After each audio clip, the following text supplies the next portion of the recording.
ஆண்டவராகிய இயேசு கிறிஸ்துவுக்குள் மிகவும் அதிகமாக நேசிக்கப்படுகின்றவர்களே, மீண்டுமாக இந்த மகிழ்ச்சியான மே மாதத்தின் 2ஆம் நாளிலே உங்களை சந்திப்பதிலே கர்த்தருக்கு நன்றி செலுத்துகிறோம். கடந்து போன 4 மாதங்களிலும் கிருபையாய் கர்த்தர் நம்மை காத்திருக்கிறார், புதிய மாதத்தை தந்திருக்கிறார். நேற்று தினத்திலே உலக தொழிலாளர் தினத்தை நாம் மிக சிறப்பாக அனுசரித்தோம். கர்த்தருக்கு ஸ்தோத்திரம். தொடர்ந்து இந்த நாளிலே இறை வார்த்தை கேட்க ஆயத்தமாவோம். கர்த்தர் தாமே இந்த திருநாளின் ஆசீர்வாதத்தை நமக்கு தருவாராக. ஆமென். நமது ஆரம்பம் பிதா, குமாரன், பரிசுத்த ஆவி நாமத்தில் உள்ளது. ஆமென். ஜெபிப்போம். எங்களை அளவுக்கு அதிகமாய் நேசிக்கிறதான நல்ல தகப்பனே, எங்கள் ராஜாதி ராஜாவே, கர்த்தாதி கர்த்தாவே, இந்த ஆசீர்வதிக்கப்பட்ட மனமகிழ்வான இறைவா, மே மாதத்தின் 2ஆம் நாளுக்காக நன்றி செலுத்துகின்றோம். கடந்து போன நாட்களிலே கிருபையாய் எங்களை காத்து வழிநடத்தினீர், எங்கள் தேவைகளை சந்தித்திருக்கிறீர்.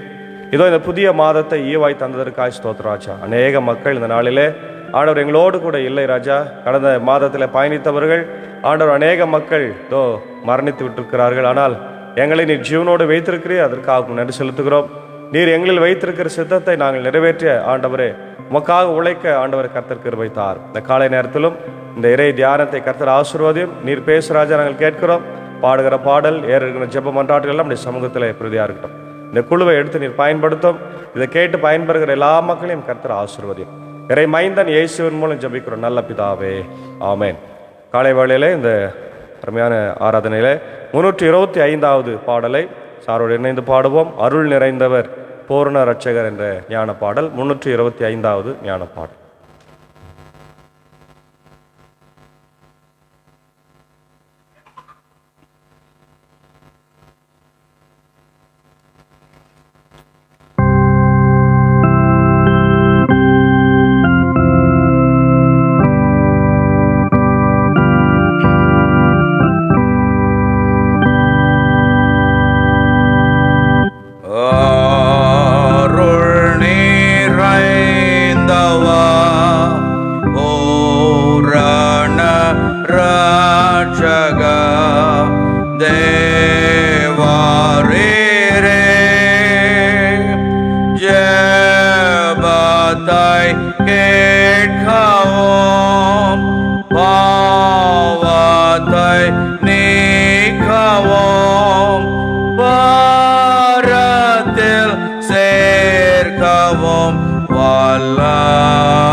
கிறிஸ்தேசுக்குள் மிகவும் அதிகமாக நேசிக்கப்படுகின்றவர்களே, மீண்டுமாக இந்த புதிய நாளிலே உங்களை சந்திப்பதில் மிகுந்த மகிழ்ச்சி அடைகிறோம்.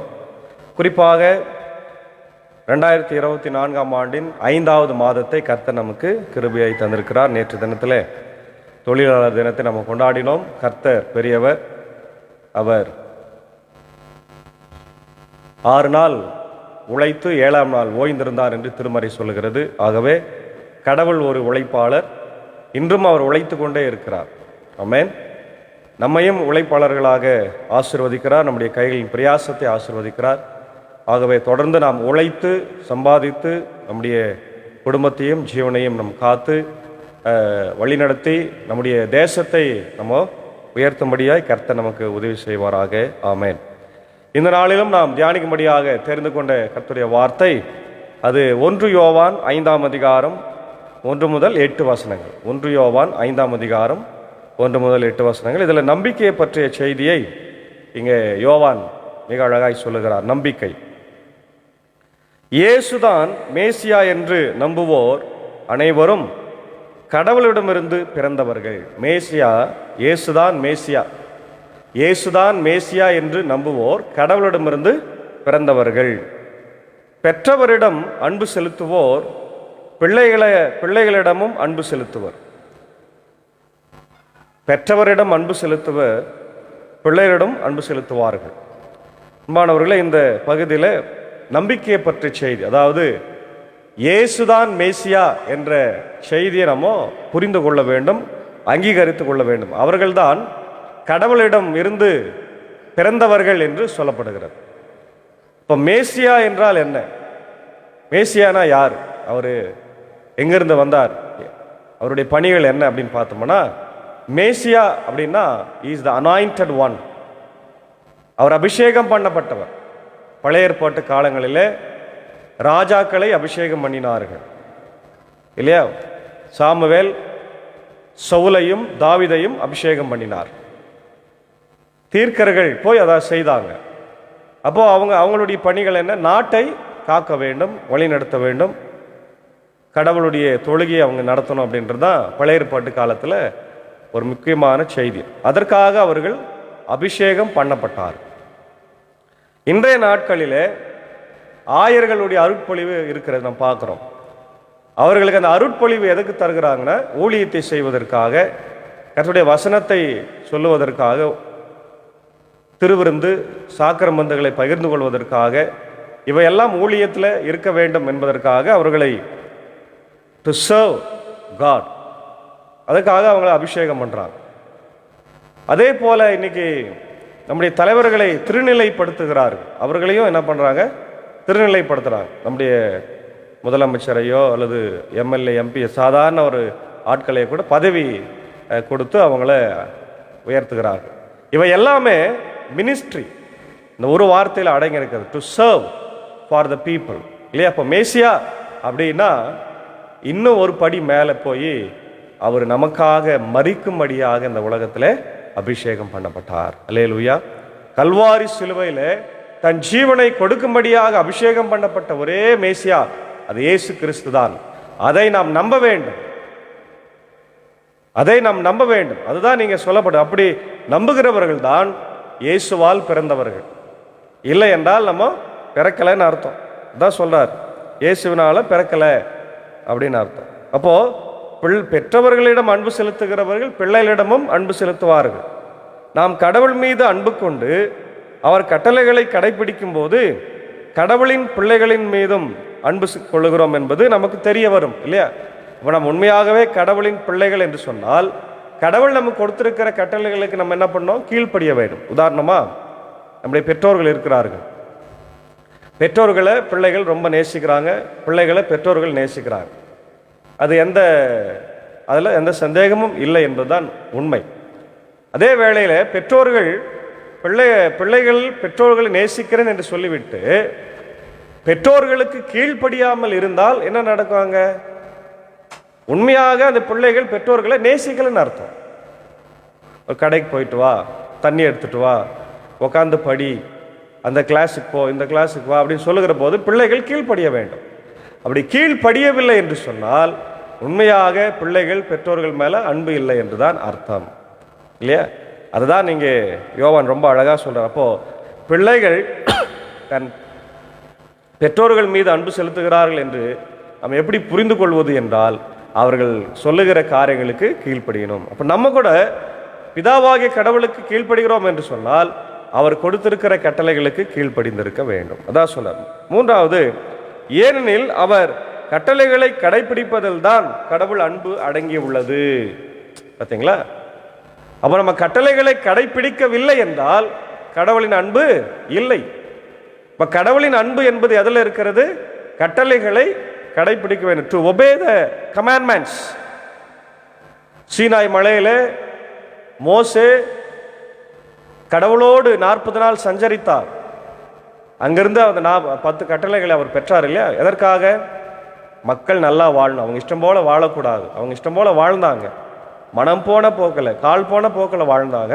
அப்படி வாழக்கூடாது என்பதற்காக மோசே என்ன பண்ணார்? கடவுள்கிட்ட போய் 10 கற்பனைகளை வாங்கி கொண்டு வந்தார்.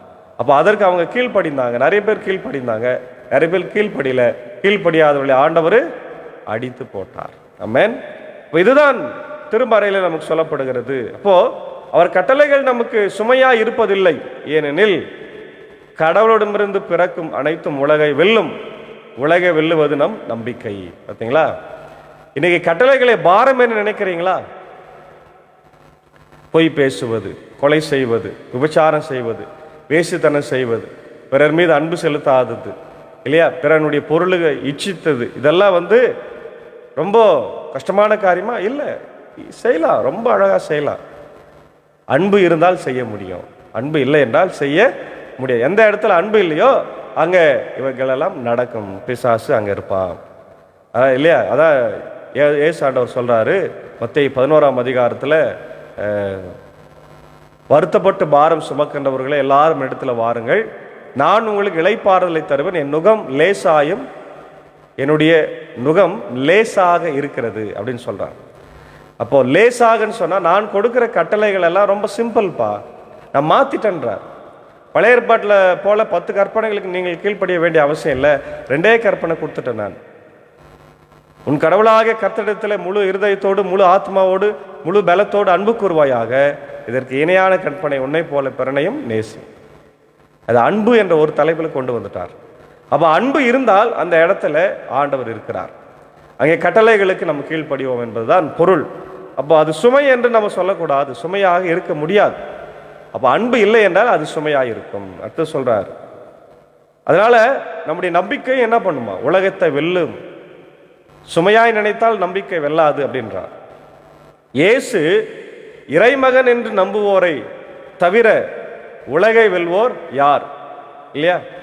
உலகத்தை வென்றவர் யாருன்னா இயேசுதான் இறைமகன், சன் ஆஃப் காட் என்று நம்ப வேண்டும். இன்றைக்கு நம்ம எல்லாருமே இயேசுவை ஆண்டவர் என்று நம்ம சொல்றோம். அவர் பிதாவின் வலது பார்சத்தில் இருக்கிறார் என்று நம்ம ஜெபம் பண்றோம், அறிக்கை செய்யறோம் இல்லையா? அதான் உண்மை. அப்படி செய்யறவங்க எல்லாம் உலகத்தை ஜெயித்து விட்டார்கள். அப்படி சொல்லாதவர்கள், நம்பிக்கை இல்லாதவர்கள் உலகத்தில் தோற்று போனார்கள் என்று அர்த்தம். அப்போ அது ரொம்ப அழகா சொல்றார். அவர் நீராலும் இரத்தத்தாலும் வந்தவர் இயேசு கிறிஸ்து. அதாவது ஜலத்தினாலும் ஆவியினாலும் தண்ணீர்னாலும் இரத்தத்தினாலும் வந்தவர். அப்படின்னா உடல் ரீதியான அந்த காரியங்களை பற்றி சொல்றார். மரியாள் வயிற்றில் அந்த அவருடைய உடல்ல ரத்தம் இருந்தது, தண்ணீர் இருந்தது, அதில் எந்த மாற்று கருத்தில். அவர் நீரால் மட்டும் அல்ல, நீராலும் இரத்தத்தாலும் வந்தவர் என தூய ஆவியானவர் சான்று பகர்கிறார். பார்த்தீங்களா? அவர் ஒரு மனிதர் என்பதை, அதே ஒரு நேரத்தில் அவர் ஆண்டவர் என்பதை தூய ஆவியானவர் சான்று பகர்கிறார். தூய ஆவியாரே உண்மை இல்லையா? அவர்தான் உண்மை. எனவே சான்று அளிப்பவை 3 இருக்கின்றன. தூய ஆவியும் நீரும் இரத்தமுமே அவை. பரிசுத்த ஆவி இல்லையா, தண்ணீர், இரத்தம், இவை 3ம் இயேசு ஆண்டவருக்கு என்ன கொடுக்கிறது? சாட்சி கொடுக்கிறது. அப்போ இதை நம்ம ஆண்டவர் ஞானஸ்நானம் பெற்றதற்கு ஒப்பிடலாமா? ஆமாம், ஒப்பிடலாம். ஞானஸ்நானம் இயேசு ஆண்டவர் பெற்ற போது ஆவியானவர் கரையை அங்கே மேலே அவர் ஏறும்போது கரையில் இருந்து ஆவியானவர் அவருக்கு அங்கே தரிசனம் கொடுக்கிறார், சத்தம் கொடுக்கிறாரு இல்லையா? இவரன் நேசகுமாரன். பிதா சொல்றார், பரிசுத்த ஆவியானவர் புறாவை போல இறங்கும் போது அவர் சொல்றார், இவர் நேசகுமார், இவரில் நான் பிரியமா இருக்கிறேன், இவர்களுக்கு கீழ்ப்படியுங்கள் என்று சொல்லுகிறார். அப்போ ஆவியும் தண்ணீரும் இரத்தமும் இயேசு ஆண்டவருக்கு சாட்சி இருக்கின்றது. ஆகவே இயேசு ஆண்டவர் கல்வாரி சிலுவையில் மரிக்கும் போது நமக்கு இரத்தத்தை சிந்தினார். அந்த சேவகர் அவருடைய வயிற்றில் அவர் விழாவில் குத்துகிற போது என்ன புறப்பட்டு வந்தது? தண்ணீரும் இரத்தமும் புறப்பட்டு வந்தது. அப்போ அந்த தண்ணீரும் ரத்தமும் இன்றைக்கு நமக்கு சாட்சியாக இருக்கிறது. அந்த தண்ணீரும் ரத்தமும் அவர் கண் மேலே விழுந்து, அவர் பேர் லாங்கினஸ், ஒரு கண் அவருக்கு தெரியாமல் இருந்தது. அவர் அது குத்தும் போது அந்த தண்ணீர் ரத்தம் அவர் கண் மேலே விழுந்த உடனே அவர் கண் தெரிந்தது. உடனடியே முட்டி போட்டு ஆண்டவரே என்று அவர் ஏற்றுக்கொள்கிறார். பிற்காலத்தில் மிகப்பெரிய மிஷினரியாக அவர் பணியாற்றுகிறார். ஆக இவையெல்லாம் இன்றைக்கு ஏன் நம்ம தியானிக்க வேண்டும் என்று சொன்னால், இயேசு ஆண்டவர் மேசியா, அவர் இறைமகன் என்பதை நாம் நம்பி இன்றைக்கு வாழ்ந்து கொண்டிருக்கிறோம். அதை மற்ற மக்களுக்கும் நாம் அறிவிக்க வேண்டும். இது விபிஎஸ் காலங்கள். ஆகவே பிள்ளைகளுக்கு இயேசுவை பற்றி நல்ல செய்திகளை, நல்ல பாடல்களை நீங்கள் கற்றுக் கொடுத்து விசுவாசத்தில் அவர்களை வளர்த்து, இன்றைக்கு விதைக்கிற விதையானது நாளை தினத்தில் மிகப்பெரிய மரமாக வளரும் என்ற நம்பிக்கையோடு கர்த்தர் உங்களை வழிநடத்தி ஆசீர்வதிப்பாராக. ஆமேன். ஜெபம் செய்வோம். மகா இரக்கமும் கிருபையும் நிறைந்த நல்ல தகப்பனே, எங்கள் ராஜாதி ராஜாவே, மேசியாவாய் இருக்கிறவரே, இறைமகனே, இதோ இந்த மகிழ்ச்சியான மே மாதத்தின் 2ஆம் நாளுக்காக நன்றி சொல்கிற ராஜா. ஆண்டவரே, கடந்து போன ஏப்ரல் மாதம் முழுவதும் எங்களோடு இருந்து சுட்டெரித்து கொண்டிருக்கிற இந்த வெயிலின் உஷ்ணம் எங்களை தாக்கி கொண்டிருக்கிற நேரத்தில் கூட ஆண்டவரே எங்களை காத்து வருகிறீர். தொடர்ந்து இந்த புதிய மாதத்தில் கூட காத்தருளும். ஆண்டவரே, உங்களுக்கு சுத்தமானால் எங்களுக்கு நல்ல மழையை தர வேண்டும் என்று நான் ஜெபிக்கிறோம். இந்த மேக ஸ்தம்பத்தினாலே எங்களை காத்தருளும், வழிநடத்த ராஜா. வெயிலின் உஷ்ணத்தினாலே அநேக குழந்தைகளும் பெரியோர்களும் தாய்மார்களும் ஆண்டவரை பாதிக்கப்படுவதை தினந்தோறும் நாங்கள் பார்த்து ஆண்டவரே உம்மிடத்தில் ஜெபிக்கின்றோம். காத்தருளும் ஆண்டவர், நல்ல மழையை எங்களுக்கு தர வேண்டும் என்று நாங்கள் ஜெபிக்கின்றோம் ராஜா. அதே போல் ஆண்டவர், இந்த காலை வேளையில் இந்த இறை வார்த்தையை கேட்டுக்கொண்டிருக்கிற அகில உலகத்தில் இருக்கிற எல்லா மக்களுக்காக நான் ஜெபிக்கின்றோம். ஒவ்வொருவரையும் கர்த்தர் ஆசீர்வதி. குறிப்பாய் என்னுடைய தாய் திருநாடாகி இந்திய தேசத்திற்காக ஜெபிக்கிறோம். ஆண்டவரே, என்னுடைய தமிழ்நாட்டையும் மற்ற எல்லா மாநிலத்தையும் ஆசீர்வதிங்க. ஆட்சி செய்து கொண்டிருக்கிறவர்களை ஆசீர்வதிங்க. நடந்து கொண்டிருக்கிற 2024ஆம் ஆண்டு ஆண்டவர் பிரதமர் தேர்தலுக்காக ஜெபிக்கிறோம். இந்த தேர்தலிலே நல்ல ஒரு பிரதமரை எங்களுக்கு தர வேண்டும் என்று ஜெபிக்கிறோம். அன்பும் கரிசனையும் ஆண்டவரே, இதோ சாதி மதம் இனம் மொழி வேறுபாடு கடந்த ஒரு நல்ல ஆண்டவரே பிரதமர் எங்களுக்கு வேண்டும் ராஜா. இந்திய தேசத்தில் அமைதி சமாதானத்தை நிலைநாட்ட அவரை கொண்டு வரோம். தொடர்ந்து உலக நாடுகளுக்காக ஜெபிக்கிறோம். ஆண்டவரை, எங்கு பார்த்தாலும் இயற்கை பேரிடர்கள், பிரச்சனைகள், போராட்டங்கள், கண்ணீர்கள், கவலைகள், போர்கள் எல்லாவற்றும் இருக்கிறது. என் தேவனை நீர் மாற்றுங்க, அமைதியை தாருங்க. அதே வேளையில் உலகமெங்கும் இருக்கிற மிஷினரிமார்களையும் கிறிஸ்தவ ஸ்தாபனங்களையும் கிறிஸ்தவ பாதிரியார்களையும் பாஸ்டர்ஸையும் ஊழியங்களையும் கர்த்தர் ஆசீர்வதிங்க. இந்தியாவில் நடந்து கொண்டிருக்கிற எல்லா ஊழியத்தையும் ஸ்தாபனங்களையும் ஆசீர்வதிங்க. ஆண்டவர், மிஷினரிகள், FMBB மிஷினரிகள், ஜெம்ஸ் மிஷினரிகள், தன்னார்வ மிஷினரிகளை கூட கர்த்தர் ஆசீர்வதித்து தேவைகளை சந்திங்க. அவர்கள் பாதுகாப்பை உறுதி செய்ய வேண்டும் என்று ஜெபிக்கிறோம். குறிப்பாக நாங்கள் சார்ந்திருக்கிற இந்திய சுவிசேஷ உத்தரன் திருச்சபை 3 சபை சங்கங்கள், போதகர்கள், ஊழியங்களுக்காக ஜெபிக்கிறோம். ஆண்டவரை ஆசீர்வதியும். குறிப்பாக பள்ளிக்கூடங்கள், சிறப்பு பள்ளிக்கூடங்கள், பெதஸ்தா மருத்துவமனைக்காக ஜெபிக்கிறோம். ஆண்டவர் சுத்தமானால் ஆண்டவரை இந்த ரெஸ்யூம் முடிவதற்குள்ளாய் திறக்க முடியாத சூழ்நிலைகளை இந்த தேவன் உருவாக்கி தர வேண்டுமா ஜெபிக்கும். இந்த நாளிலே இந்த ஊழியத்தில் எங்களோடு இருக்கிற அப்படி அன்பர் சாருக்காக, அக்காவுக்காக, அன்பான பிள்ளைகள், மாத்தாளமர்களுக்காக ஜெபிக்கிறோம். ஆண்டவர், பிள்ளைகள் தினந்தோறும் இந்த VBS போயிட்டு வராங்க ராஜா. ஆண்டவர், வெயிலின் உஷ்ணத்திலிருந்து அவளை காத்துறோம், வழிநடத்த தேவைகளை சந்தியும். அதே போல் என்னுடைய சாக்கோ சாருக்கா டீச்சருக்காக ஜெபிக்கிறோம். ஆண்டவர், இசை வெளி பயணத்தில் ஊழியங்களை செய்கிற அவர்களுக்கு நல்ல சுகத்தை பலத்தை தார் ராஜா. வெயிலிருந்து பாதுகாத்தரலும். இதோ இந்த பிராட்காஸ்ட் உதவி செய்கிறோடைய ஜான்சன் சாருக்காக குடும்பத்திற்காக ஜெபிக்கிறோம். கர்த்தர் ஆசீர்வதியும். மடியன் பணியாற்றுகிற வேலூர் கிறிஸ்துலுத்திரன் ஆண்டவர் பேராலயத்துக்காக, பொறுப்பாளர்களுக்காக, குடும்பங்களுக்காக, ஆயர்களுக்காக, கிராம சபைக்காக, குடும்பங்களுக்காக, பொறுப்பாளர்களுக்காக, ஆயருக்காக ஜெபிக்க நடைபெற்று வருகிற ஆண்டவரே, இதோ சிறுகாஞ்சி, செம்பேடு, பலவன் சாத்துக்குப்பம், சேனூரில் நடைபெறுகிற VBS ஆண்டவரை நிகழ்வுகளுக்காக ஜெபிக்கிறோம். தொடர்ந்து நிறைய பிள்ளைகள் அங்கே வந்து கற்றுக்கொண்டு இயேசுவை அறிந்து கொள்ள கர்த்தர் கிருபை தாரும். தேவைகள் உண்டு, சந்திக்க வேண்டும் என்று ஜெபிக்கிறோம். இந்தியா முழுக்க நடைபெறுகிற எல்லா VBS நிகழ்வுகளையும் கர்த்தர் ஆசீர்வதி தேவைகளை சந்திய ராஜா. எங்கும் ஆண்டவரே பிள்ளைகளை ஏதோ வெயிலின் உஷ்ணத்திலிருந்து எங்கள் தேவன் காத்தல வேண்டுமா நான் ஜெபிக்கிறேன் கர்த்தாவை. தொடர்ந்து நாளில் பலவீனமாக இருக்கிற, சுகவனமாக இருக்கிற என்னுடைய ஆயர்களுக்காக, நிக்சன் ஐயருக்காக, ஆண்டவருடைய ராஜ்குமார் ஐயருக்காக, ஆண்டவர் மூத்த ஆசிரியர்கள், ஆண்டவர் 1000 அம்மாக்களுக்காக ஜெபிக்கிறோம். கர்த்தர் கண்ணோக்கி பாரும், தேவைகளை சந்தியம். தொடர்ந்து நம்முடைய திவ்ய பிரசன்னம் இந்த நாளில் எங்கள் அனைவரோடு தங்கியிருக்கட்டும். ஆண்டவரே, சுத்தமானால் நல்ல மழையை தந்து எங்கள் பூமியை குளிர்விக்க வேண்டும் என்று நான் ஜெபிக்கிறோம். துதி கன மகிமை ஒருவருக்கே செலுத்துகிறோம். இறை மைந்தன் இயேசுவின் மூலம் ஜெபிக்கிறோம் நல்ல பிதாவே, ஆமென். நமது ஆண்டவராக இயேசு கிறிஸ்துவின் கிருபை, பிதாவின் அன்பு, பரிசுத்த ஆவியின் ஐக்கியம் நம் நேரோடு கூட இருப்பதாக. ஆமென்.